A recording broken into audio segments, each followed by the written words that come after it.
Très bien, donc nous pouvons passer à l'actualité contre-culture pour la fin.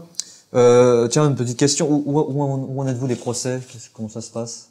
J'ai énormément de procès, vous le savez, mais par contre, je peux annoncer une chose positive. Nous avons gagné au fond et en première instance le procès que nous intentait la LICRA pour nous empêcher d'éditer certains livres et surtout pour tuer notre économie, comme je l'ai dit à la conférence de Nantes, notre indépendance politique est consubstantielle à notre indépendance économique, exactement comme pour Dieudonné. Et donc le système qui est tout sauf idiot voulait nous empêcher de nous exprimer politiquement en nous tuant économiquement. Ça passait par des procès. Aujourd'hui, ce qui prouve que l'état de droit existe un peu malgré tout. Il y a des, comment dirais-je, des gens en France, des magistrats, c'est le mot que je cherchais, qui sont quand même attachés au droit, à l'état de droit, hein, à l'état de droit de Montesquieu, et qui effectivement ne se soumettent pas totalement à la dictature sioniste qui est sur la France. Et effectivement, on a gagné en première instance par rapport à ce bouquin qui était le dictionnaire que nous rééditions, qui était le dictionnaire de Paul-Éric Blanru, qui était un dictionnaire qui démontrait que la critique du judaïsme, ce qu'on appelle l'antijudaïsme philosophique ou le judéo-criticisme. On a le droit de critiquer un système de valeurs dans un régime laïque, il me semble, puisqu'on le fait aussi bien pour l'islam que pour le catholicisme, que pour le communisme, que pour le fascisme et même que pour l'économie de marché. L'islamophobie, on peut le condamner, mais fondamentalement, c'est un droit. On a le droit de ne pas aimer l'islam, on a le droit de ne pas aimer le judaïsme, ou on a le droit de ne pas aimer l'église catholique ou protestante. Ce livre démontrait qu'effectivement, le judéo-criticisme n'était pas une aberration psychologique et un désir de mal, mais quelque chose qui s'inscrivait dans la longue histoire et qui était toujours produit par des intelligences et qui était toujours fondé sur des analyses raisonnables et positives. Les Juifs qui vivent parmi nous ont, depuis leur exil, pour ce qui touche la plus grande partie d'entre eux, la réputation non infondée de tromperie à cause de leur esprit d'usure. Il semble effectivement sans doute étrange de se représenter une nation de trompeurs, mais il est précisément assez étrange de se représenter aussi une nation de purs commerçants, dont la partie de loin la plus importante, liée par une antique superstition, reconnue par l'État où ils vivent, ne recherche pas l'honneur du citoyen, mais veulent compenser cette défaillance par les avantages de tromper par la ruse le peuple parmi lequel ils trouvent protection et même à leur détriment mutuel. Emmanuel Kant, Anthropologie d'un point de vue pragmatique.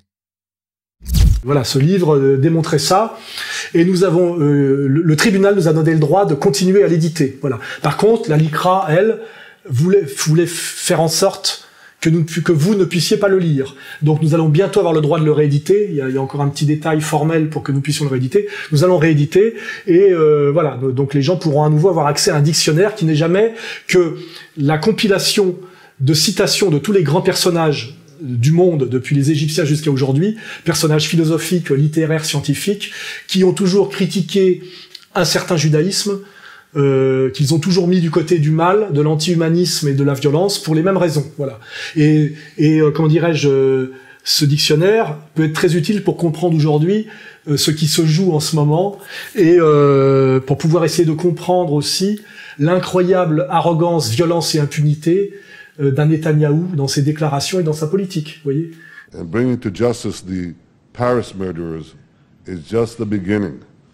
It must be followed by a broad-based assault on the forces of Islam throughout the world. This is everybody's battle.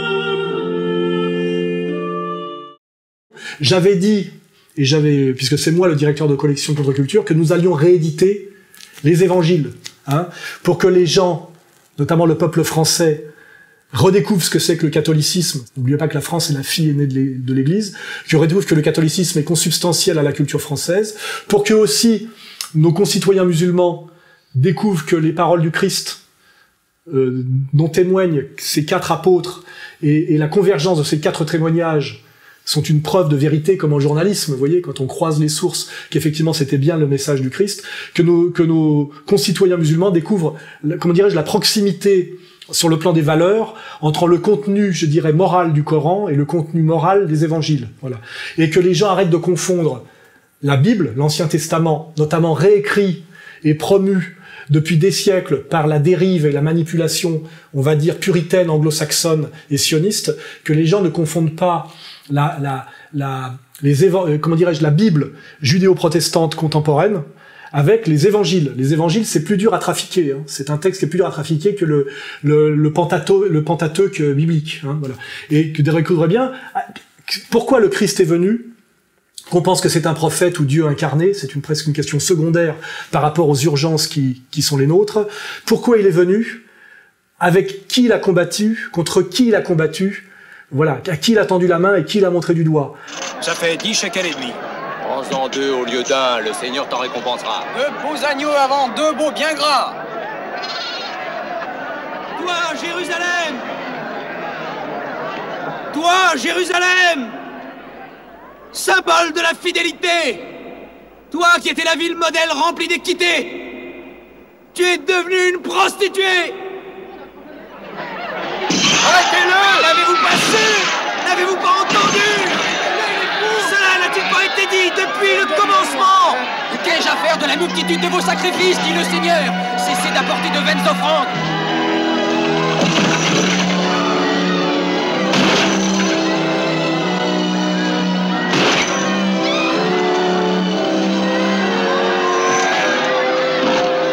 Pièces d'or! Rendez-moi mes pièces d'or!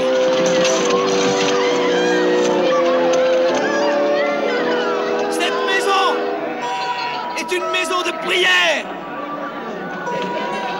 Et vous en avez fait une caverne de voleurs! Les valeurs qui sont les nôtres sont entièrement dans les évangiles. Que nous soyons d'ailleurs profondément religieux ou même, je dirais, humanistes, hein, c'est-à-dire chrétiens laïcisés à travers l'humanisme français, à travers ce long processus qui va de Montaigne, la Boétie, jusqu'à Jean-Jacques Rousseau. Voilà. Je suis chrétien. C'est Jean-Jacques qui l'a écrit, en toutes lettres, littéralement. Il a écrit ça dans les lettres écrites de la montagne. Et en même temps, le même Jean-Jacques qui veut être parfaitement loyal reconnaît qu'il y a quelques petites difficultés. Par exemple, les miracles. Il n'aime pas beaucoup, il l'a dit dans la profession de foi du vicaire savoyard, une apologétique par les miracles et une apologétique dangereuse. Il est malaisé de croire que cet appui que l'on veut donner à la croyance n'est pas en réalité un obstacle. Réfléchissez un peu, enfin, on veut conduire les hommes à ce qu'on estime être la vérité, et on leur fait prendre la voie dangereuse de quelque chose qui leur appartient, qui leur apparaît comme suspect ou comme incroyable. Donc, apologique par les miracles, non, dit-il, j'aime pas beaucoup ça. La question du Christ Dieu maintenant. Le Christ est-il Dieu? Et bien là-dessus, Jean-Jacques va écrire ce qui suit, que je me permets de lire lentement parce que ça va assez loin. C'est une lettre au pasteur de Genève. Je ne sais pas bien si je crois à Jésus-Christ dans votre idée, car je l'entends mal. Mais, reconnaissant dans l'Évangile une autorité divine, je crois à ce Jésus-Christ revêtu de cette autorité. Je vois une vertu plus qu'humaine dans sa conduite et une sagesse plus qu'humaine dans ses leçons. Et nous rééditons, pas n'importe quel testament, nous rééditons les évangiles commentés et retraduites par l'abbé Crampon, avec tout l'appareil de notes. C'est un livre très beau, très sérieux, on l'a déjà montré, on le remontrera, tranche cousue, ça fait 800 pages. Donc j'invite les Français qui veulent redécouvrir ce que c'est que la France éternelle à lire les évangiles, car il y a une consubstantialité de la France éternelle et du catholicisme. J'invite nos amis musulmans à lire les évangiles et à découvrir qui est le Christ, s'ils le connaissent qu'à travers l'islam, qu'ils le connaissent à travers aussi... Malheur à vous, scribes et pharisiens, hypocrites que vous êtes, parce que vous fermez aux hommes le royaume des cieux. Vous n'y entrez pas vous-même, et vous n'y laissez pas entrer ceux qui le désirent. Conducteurs aveugles. Vous coulez un insecte, et vous avalez un chameau. Vous pliez devant la lettre de la loi, et vous trahissez le cœur de la loi. Votre maison sera laissée triste et déserte. Elle sera le domaine des lézards et des araignées. Serpents, race de vipères, comment échapperez-vous au châtiment de la géhenne? Et j'invite aussi d'ailleurs les juifs du quotidien à lire les évangiles et à essayer de s'en rapprocher et à s'éloigner un peu de ce livre de haine et de mensonges qui est comment dirais-je, le Talmud. Hein. La Torah c'est plus compliqué, mais le Talmud, voilà. L'humanisme français, il est là-dedans. Il est pas chez Marek Alter et chez Bernard-Henri Lévy. Goethe a dit une chose très jolie. Il a dit, les Juifs sont les thermomètres du degré d'humanité de l'humanité. Si on ne veut pas la guerre des religions, hein, il faut travailler. Et c'est pour ça que j'ai fait vite un petit livre qui va sortir là, qui s'appellera « Réconciliez-vous ». Très bien, Un petit livre rouge. J'espère qu'il marchera aussi bien que celui de Mao. Et qu'il est anormal que ce soit aujourd'hui, pour nous expliquer ce que doit être la France et la morale française, ce soit que des gens dans les médias et ailleurs qui se réclament d'un système de valeurs qui est très très éloigné de celui du Christ. Je me mets en danger depuis des années pour le démontrer, et c'est tellement démontré et démontrable que nous n'avons en face des gens qui ne répondent que la malhonnêteté, la violence et la mauvaise foi. Voilà. Donc lisez les évangiles. Immédiatement d'ailleurs, pour faire le lien...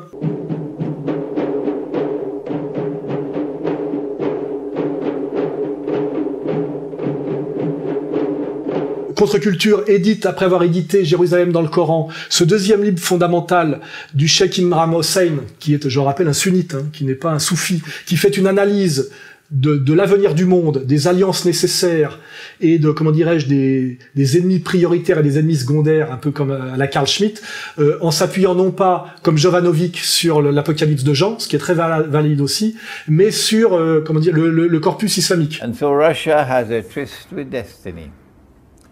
And that tryst with destiny is to ally itself with the world of Islam, to liberate the Holy Land, and to bring back justice and peace to the Holy Land, when truth will triumph, and a Christian-Muslim alliance will achieve that success.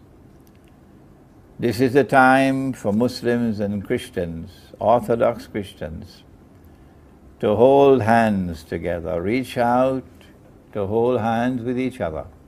Et ce qui est intéressant, c'est que Cheikh Imran Hossein, dans ce livre Gog et Magog, produit une analyse complète, totale, qui rejoint en tout point mon analyse et ma vision du monde de comprendre l'Empire.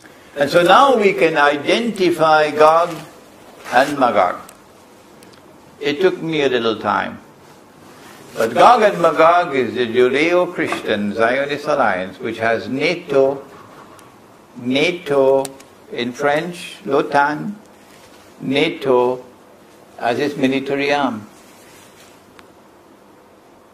It is this alliance which defeated the Muslims and liberated the Holy Land for the Jews. 1970. It is this alliance which brought the Banu Israel back to the Holy Land. It is this alliance which brought a state of Israel into being. It is this alliance which wants Israel to rule the world. Donc il y a une convergence totale, je dirais, des chrétiens authentiques et des musulmans authentiques contre les chrétiens inauthentiques, que j'appellerais vulgairement protestants américains, et les musulmans inauthentiques qu'on doit associer aux terroristes d'hier, manipulés par le takfirisme. On voit bien que ça doit être un combat fraternel du bien, qui sont les bons musulmans et les bons chrétiens ensemble, catholiques, orthodoxes et musulmans non manipulés par les Émirats sous contrôle impériaux, et de l'autre côté qui sont les méchants. Et les méchants sont ceux qui me combattent depuis des années, et que j'appelle l'empire américano-sioniste, et l'idéologie que j'appellerais judéo-protestante, et même plus précisément talmudo-sioniste et judéo-protestante. Hein. Voilà.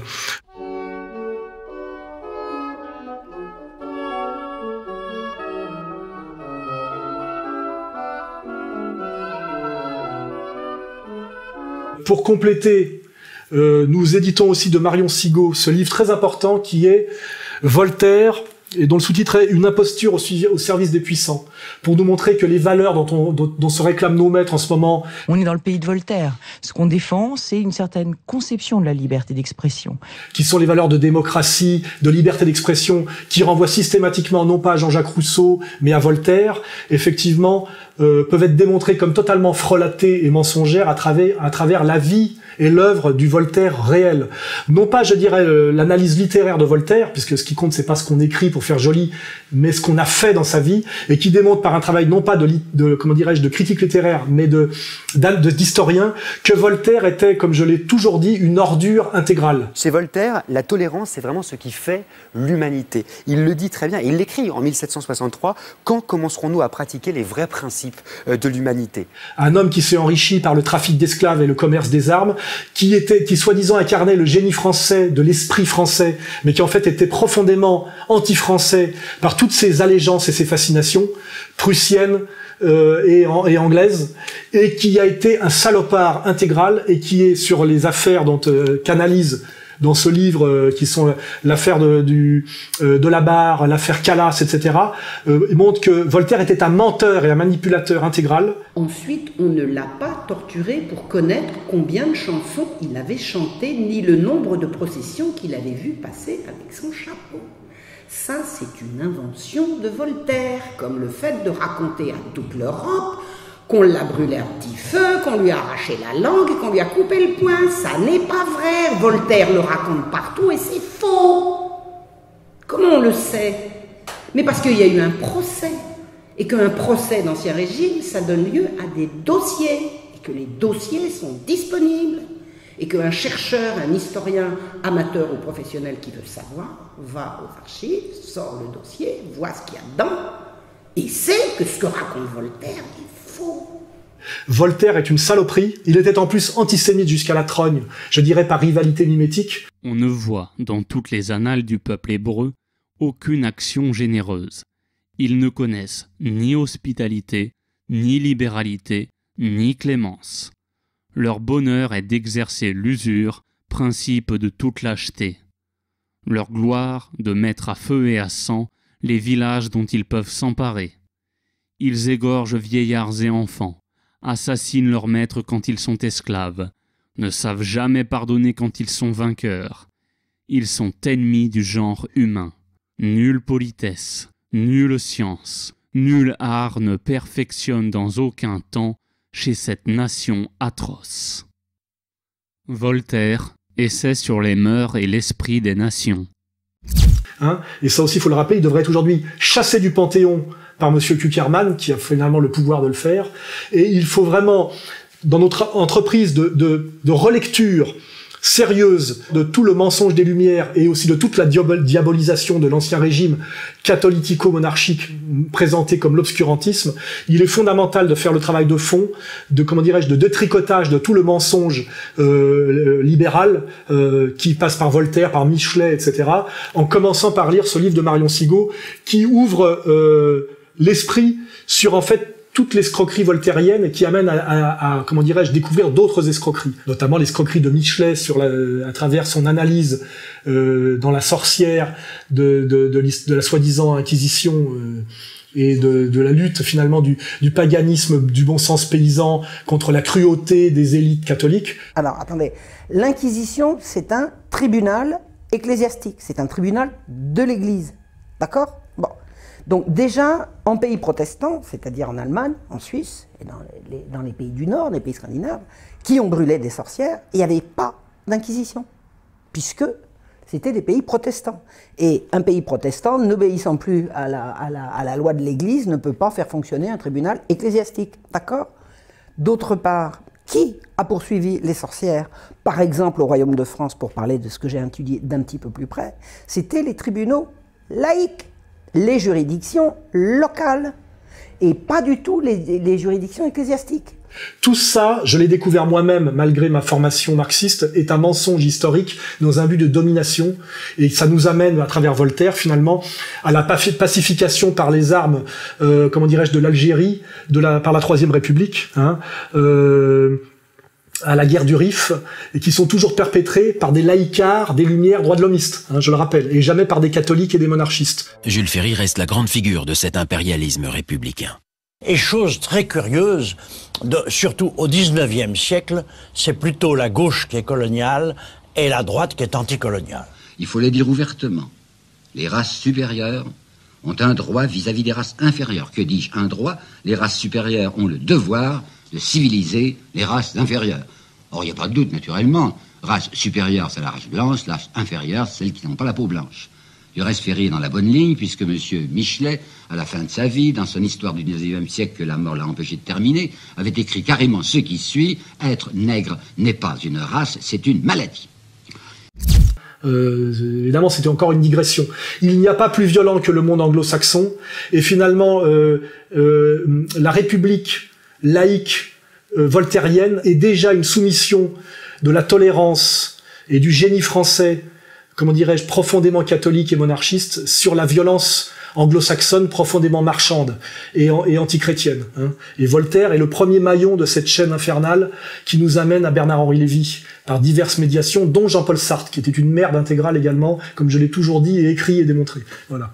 Donc lisez ce livre de Marion Sigaud, et je crois que on a débordé et qu'on a fini. Oui, oui, il y a une dernière petite question effectivement qui serait très intéressante. Est-ce que Contre-Culture va abandonner toute musique Non. Alors, nous tournons aujourd'hui totalement le dos et nous désavouons totalement aujourd'hui ce qui était avant Bras d'honneur, que j'avais initié et voulu, et qui est devenu BDH, et qui est une trahison de la démarche que j'avais initiée. Nous allons monter dans les jours qui viennent, conformément à notre projet, à nous, Contre-Culture Musique, dont le sous-titre sera toutes les musiques sauf du rap. Car effectivement, nous pensons qu'il y a identité du fond et de la forme, comme disait McLuhan, le médium c'est le message, et que le rap est une musique tellement pauvre, tellement brutale, tellement anti-musicale en soi, qu'elle ne peut, même quand elle prétend être du rap anti-rap, c'est-à-dire anti-stupidité, anti-manipulation, anti-récupération, etc., revient finalement au même. Et notre réponse, ça sera Contre-Culture Musique. Nous allons déjà promouvoir et lancer le prochain album de Gilad Atzmon, c'est-à-dire du jazz, vous voyez.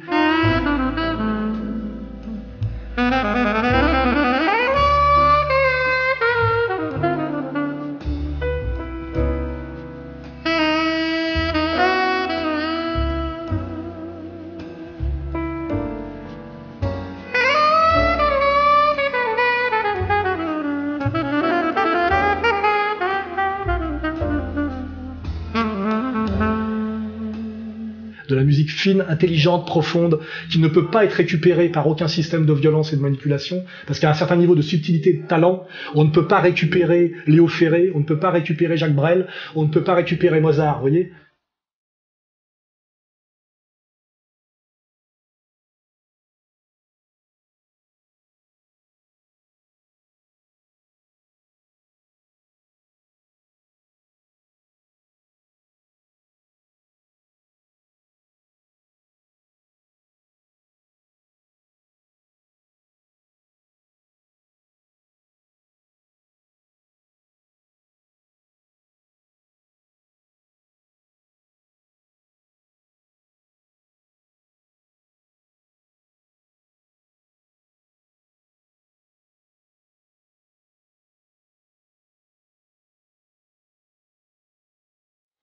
Alors que le rap, c'est très très facilement récupérable et manipulable, et ça amène la jeunesse vers le faux engagement politique, la brutalité, la bêtise, et surtout, ce n'est pas de la musique. On vient des caisses bouillantes, ça défouraille, mais c'est deux fois rien. Tu voulais une F1, t'auras une chaise roulante.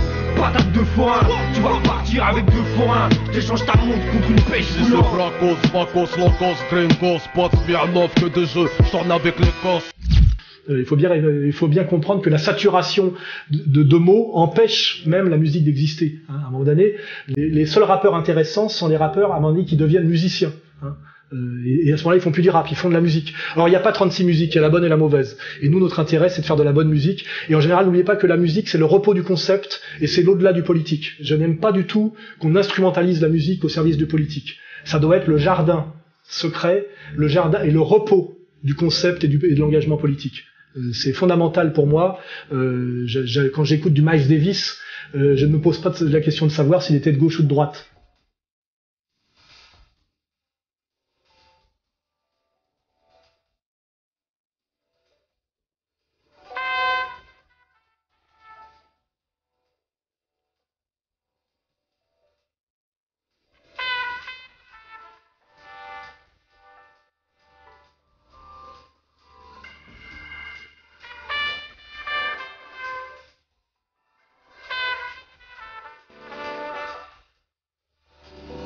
et parfois on me dit écoutez ce texte de rap, c'est politiquement très proche de vous. Je porte la barbe, je suis de mauvais poil. Porte le voile, c'est dans de beaux draps. Crucifions les laïcars comme à Golgotha.